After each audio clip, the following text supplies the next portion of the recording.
Hey everybody, today's fast dinner recipe came from my mother-in-law, who got it from Chia, one of the best cooks we all know. This is carrot souffle, and it was given to me with the instruction, don't change anything.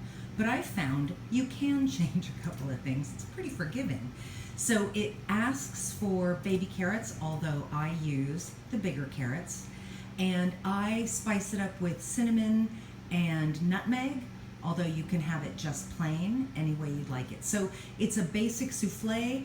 Oh, that's another change I make. I do the egg whites separate in the food processor first, and then I just throw everything else into the food processor, zip it up, and then I bake it in a casserole dish, of course. But my preparation is I put some butter in the bottom of the casserole dish and preheat that in the oven so that when the batter goes in, it blooms immediately, and that dish is already nice and hot, and it gives it a nice skin on the side, makes it easier to serve.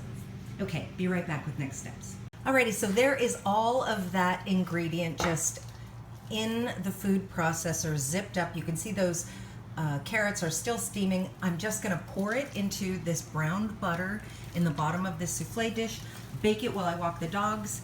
Be right back with next step. Hey everybody, there's the finished product.